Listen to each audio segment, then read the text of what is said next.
มื้อนี้พาทุกคนมาบุป่าลุยดงมาหาแนวกินไปกินตอนเที่ยงน้ำกันเดี๋ยวสิพาทั่วป่าไป1มื้อมาเบิ่งน้ำกันว่าป่าของสังเกตนี่สิมีอิหยังกินได้แน่ไปเบิ่งน้ำกันเลย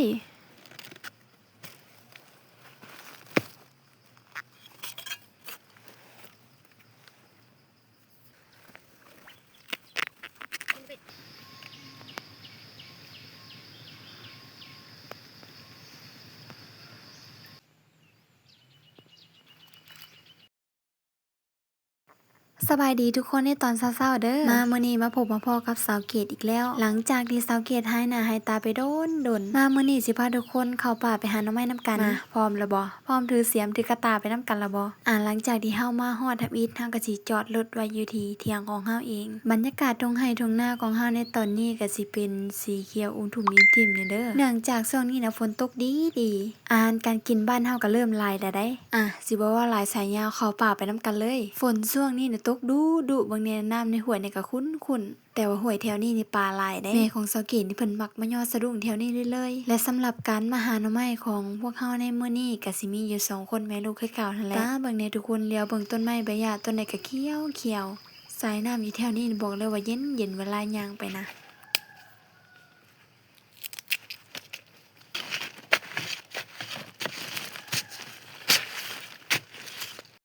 ย่างหาหน่อไม้ไปนำแล้วก็แนมาเฮ็ดไปนำแม่สาวเกตเพิ่นบอกว่าเพิ่นได้เฮ็ดปวกอยู่แถวนี้แหละส่องเบิ่งคักๆเด้อเพิ่นว่าลางเทื่อมันพ่นออกมาใหม่แต่ว่าเฮาก็บ่ได้แนมเฮ็ดปวกเนาะมาส่องเบิ่งกระตาแม่ก่อนได้หลายส่ำใดพอแกงอยู่บ่มื้อนี้นะส่องไปส่องมาบัดนี้สาวเกตก็เลยแนมเห็นเฮ็ดปวกดอกหนึ่งดีใจเบิดแฮงสำถึกเลข400ล้านบัดที่แท้ละเฮ็ดปวกเพิ่นเป็น introvert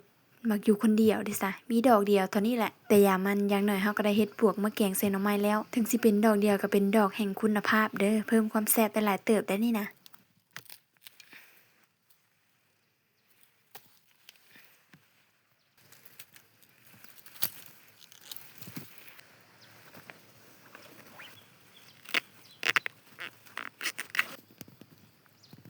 เบิ่งแม่หน่อไม้แถวนี้ก็ออกดีแล้วเบิ่งกอใดก็บ่ได้พลาดแต่ละกอต้องมีแล้วมาบัดนี้แม่สังเกตก็เลยบอกว่าลงไปส่องเบิ่งดูว่าแนวเบิ่งจะขึ้นหน่อไม้พาดลงมาก็แม่นอีหลีหน่อบักใหญ่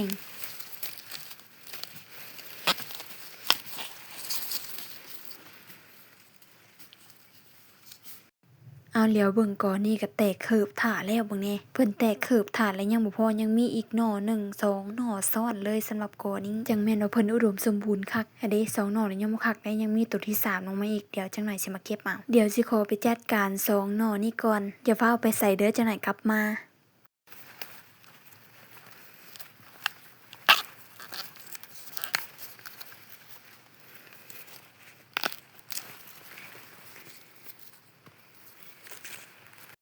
หลังจากที่เอาหน่อไม้แล้วเฮาก็สิมาล้างมือก่อนรู้สึกว่าเปื้อนแฮงขี้ตมหลาย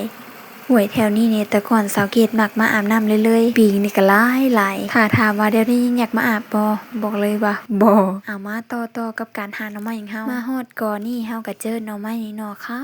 าวเป็นตาสิหวานคักเวลาเอาไปต้มไปแกงนี่แต่ว่าขุดเพื่อสิเห็นเพิ่นนี่ก็บ่ได้แม่นง่ายได้เพราะว่าเพิ่นฝังลงไปขี้ดินเลิกการที่เฮาสิหาหน่อไม้ขาวๆบัดนี้นี่ซ้ำหาค่ำพุ่นล่ะบ่เชื่อให้สิจะลองมาหาเบิ่งเด้อหลังจากที่เฮาหาไปได้คราวนึงแม่สังเกตเอิ้นว่ามาพี่มาเอาหมากอันนี้เฮาก็ตกใจแล่นสัตว์ขึ้นมาว่าแม่นหมากหยังซุมเจ้าเบิ่งซอยกันดูอันนี้มันคือหมากหยังมีไผเคยเห็นหรือว่าเคยกินบ่สำหรับบ้านสังเกตอันนี้นะเอิ้นว่าหมากเดือนี่แซ่บได้เวลาเอาไปกินกับเมี่ยงนะปีนี้เพิ่นก็สิเป็นดกแน่เนาะทุกคนถ้าไปซื้ออยู่แถวตลาดนี่บอกเลยว่าแพงเด้อกว่าสิได้กินเนี่ยนะแล้วก็เป็นของหายากอีกเพราะว่ามันบ่ค่อยมีเนาะถ้าว่าพอดำพอดีนี่เขาก็บ่ค่อยเอาไปขายปานใดเดี๋ยวเบิ่งจากแม่แม่นของแม่สังเกตนี่ก็ลั่นทดขนาดเนาะสิบ่ลั่นทดจังได๋แนวไปลักเอาหัวอ้อมลักหัวของเขามาเขาเอาไปแซมไว้ได้ยันงัวยันหยังเขาเพิ่นย่างไปแบบไปถอดลักหัวเขามาซุมเจ้าตั้งเป็นคนบ่ดีเด้อไปถอดเอาลักหัวเขามาสำหรับมักเดือมื้อนี้เฮาก็สิเอาบ่หลายปานใดเอาซ้ำพอกินนึงละพอบ่แม่นหยังดอกเอาไปหลายแล้วมันหนักบัดนี้งวกไปงวกมาแม่สังเกตขึ้นอยู่เทิงภูพุ่นน่ะบัดเฮ็ดได้จังว่าไปขึ้นฮอดกอหน่อไม้บัดนี้นะเดี๋ยวเบิ่งกว่าซุมเจ้าเพิ่นมั่งแต่ได้หาหน่อไม้นี่นะแม่นมันสิอยู่หกปานใดอยู่สูงปานใดเพิ่นก็ขึ้นเอาได้มาบัดนี้เฮามาพ้อหน่อขาวอีกแล้วทุกคนมาพ้อหน่อไม้หน่อขาวอีกแล้วมาหวมแฮงหวมใจกันมาขุดหน่อไม้มื้อนี้มึงเด้อไผบ่มาเสียข่อยนะบัดแกงก็บ่ให้กินน้ำเด้อเป็นผู้ส้มที่ดีแล้วต้องเป็นผู้เสียน้ำเอาหามาอีกคราวนึงบัดนี้เฮามาพ้อมักเดือแต่ว่ามักเดือตัวนี้กินบ่ได้เด้อทุกคนแต่ว่าด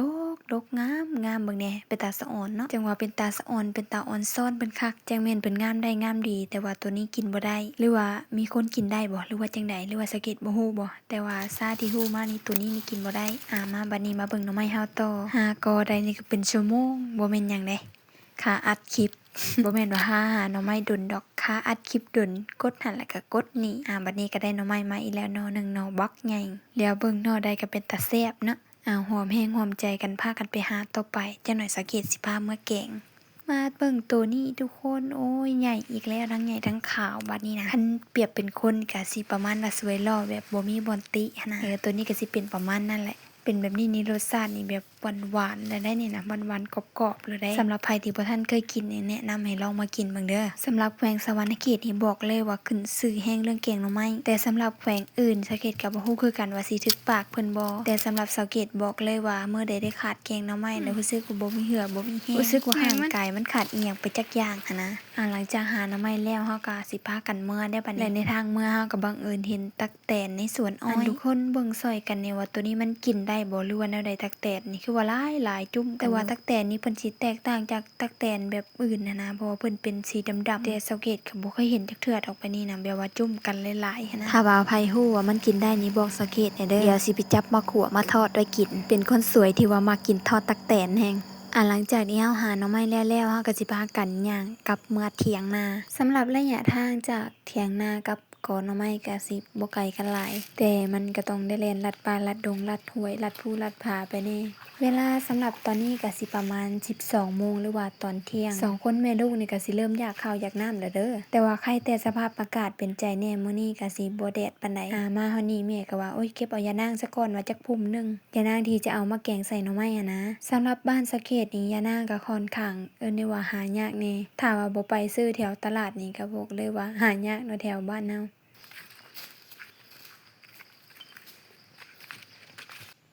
บ้านสะเกษช่วงนี้ฝนตกดุก็เลยเฮ็ดให้ดอกไม้พืชพันธุ์น่ะเบ่งบานดีช่วงนี้นอกจากพืชสิเบ่งบานแล้วหน่อไม้ก็เกิดอีกแล้วบัดนี้นะนอกจากมีหน่อไม้แล้วก็ยังมีกบมีเขียดแล้วมีอึ่งพร้อมทุกคนก็ได้กินบ่อึ่งสำหรับปีนี้สะเกษยังบ่ทันได้กินอึ่งจักโตเพราะอึ่งนั้นมันมีราคาแพงบ้านทุกคนราคาอึ่งนี่เท่าใดแม่นบอกกันเข้ามาเลยเด้อย่างใกล้สิฮอดแล้วเฮามาพอต้นหมากสีดาเดี๋ยวเบิ่งเพิ่นกำลังสิสุกพอดีเป็นตาแซ่บได้นี่นะบอกเลยว่าย่างมาแต่หาหน่อไม้เมื่อยๆแล้วมาเห็นหมากสีดาสุกแบบนี้เป็นอีหยังที่ชื่นใจแฮงมาเดี๋ยวสิซิมให้พวกเจ้าเบิ่งว่ามันมียาพิษหรือบ่คันสิให้ทุกคนกินน้ำก็ย่านนะย่านทุกคนได้กินยาพิษเดี๋ยวสิซิมเบิ่งก่อนหลังจากซิมเบิ่งแล้วก็แซ่บปลอดภัยดีบ่มีหยังตัวนี้ก็จับมาบ่ได้ล้างบ่ได้หยังเลยเสร็จเอาแล้วก็เอามากินปลอดภัยเนาะเพราะว่าบ้านเฮาบ่มีการฉีดยาเป็นนั้นต้นสีดาตามธรรมชาติเลย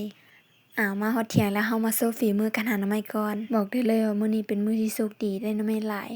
อันนี้ต้มแล้วเด้อทุกคนเนาะเฮากำลังสิเตรียมมาแกงในการแกงของพวกเฮาก็สิบ่มีหยังหลายมีข้าวเบื่อยานางมีผักสะงอกสะแงงบ่มีนะบ่มีผักสะแงงมีแมงกี่หลอกกี่ล่อมีทุกอย่างที่อยากใส่นั่นแหละบัดนี้เฮาก็สิริ้วๆๆให้มันไปไวๆเนี่ยได้เพราะว่าเฮาระยะเข้าแล้วเด้ตอนนี้สิเป็นเวลาประมาณบ่ายโมงแล้วมาเด้อทุกคนเด้อมากินแกงหน่อไม้แซ่บๆตอนเที่ยงนำกันสำหรับเมนูของเฮาในมื้อนี้ก็หมดไปในงบ0กีบเพราะว่าหน่อไม้นี้เฮาหาเองและทุกอย่างก็เฮาหามาแล้วก็มีเครื่องติดเทือนแน่นะมื้อนี้ก็เลยหมดไป0กีบแล้วก็แกงสุกแล้วมาเด้อทุกคนเด้อมากินข้าวเที่ยงนำกันบรรยากาศตอนกินข้าวเที่ยงมื้อนี้ก็สิเป็นครึ้มฟ้าครึ้มฝนแน่น้อยนึงอันนี้ก็บ่ฮู้คือกันว่าเพิ่นสิเทลงมาตอนใดแต่ว่าสิเทตอนใดก็อย่าเถาะมื้อนี้เฮามาฮอดเทือนแล้วขออนุญาตกินข้าวกันเด้อทุกคนเด้อมา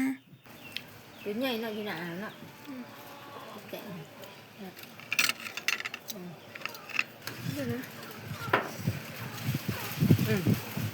เดี๋ยวหลุดกินหน่อยชิหมาอะไรแล้วเป็นตัวเห็นหลุดไป เราจะให้หนาเลย มันเป็นยังบุคคลมันชื่อหมา